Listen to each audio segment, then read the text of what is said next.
Bai, duela 4 urte, esianeko etapa itxi genuenetik, erabaki nuen ez musikatik aldentzea, baizik eta musika industriatik aldentzea. Behar nuen espazio bat, eta kantatzen, bai, jarraitu dut kantatzen, musika beti egonda presente ez, askotan esaten diate jo, eta musika utzi ez, musika ez dut utzi. Musika plano batzutan, esparro batzutan bai utzietela, baino musika beti egonda eta egongo da presente. Baino bai behar nuela hartu denbora bat, distantzia bat, denbora horretan bai azaleratu dira gauza pilo bat, zauritxoak, gauza nahiko ilunak, eta hori dana bai, sendatzeko, zauritxoiek besarkatzeko behar izan dut denbora. Eta arronago batez ere nere buruaz permititu diodalako, nere buruari, hori ez, denbora hori hartzea.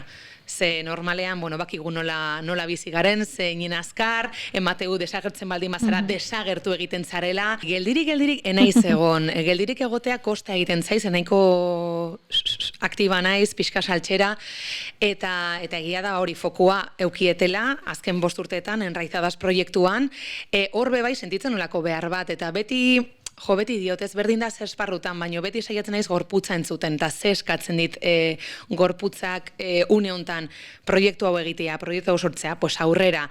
Oin ja, duela urte bete hasi nintzala pixkat, gorputzak eskatzit berriz ere musikara itzultzea, eta musika konpartitzea, ez? Orduan, saiatzen naiz momentukoa entzuten, eta posible baldin bada behintzat, hortik juten. Esan duzu azken orduetan, kala naiz, intentzio deklarazio bat ere badela. Zerren intentzio deklarazio? Eta nondik izen? Gauza pillo. Beitu, berriz ere musika industriara itzuliz, hau izan da niretzako erresistentziarik handiena, ez? Uste dut anak ezagutzen dugula nolakoa den industria hau, eta nik dazkat, hori, ez? Pereza, resistentzia ez dakit oso ondo nola deitu, ez? Mateu, ja, behin sartzen zarela, sartu behar zarela jolas horretan, eta da, ez dut jolastu nahi, ez? Nahi dut beste jolas batea jolastu nahi, eta posible da hemen barruan. Orduan, kala dator pixkat helburu horrekin, ez? Gauzak beste modu batera egitea, batez ere erritmo aldetik. Ze normalean elkarrizketak egiterakoan beti gaude fokoa jarri, eta mendik aurrea zer? Ez barkatu, orain zer? Zer dago hemen, zer ekarri ez? Oazen horren inguruan hitz egitera, ez? Orduan, da pixkat hori ekartzea hemen eta orain, ez pentsatu etorkizunean zer dago orain.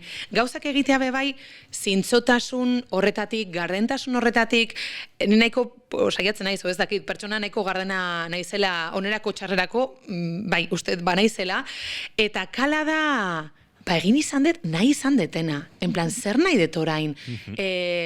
Alde batetik dago musika ez, eta kantua beran eretzako zer dan, eta bestetik dago bideoklipean ikusi daitekena, dala fantasia bat, ez? Dala ni inoiz naiz horrela jantzi, horrela azaldu, jarrera bai oso esanguratsua da. Orduan dia gauza ezberdinen nahasketa bat. Bai, baina batez ere izenak esaten duen bezala, eta gero nahi baldin bazut itzengo dugu horren inguruan, edo ez, kala ez, zer da kala? Kalak esan nahi du ez dagoela limiterik, ez dagoela mugarik, eta bakit oso igual gehiegi eskatzea dela, baina hori nahi dut nire buruarentzat proiektu honetan, ez? Egitea eta bizitzea, sentitzen dudan bezala, nahi duten bezala, eta askatasun horretatik askotan zaila dela, ez? Gaur egun.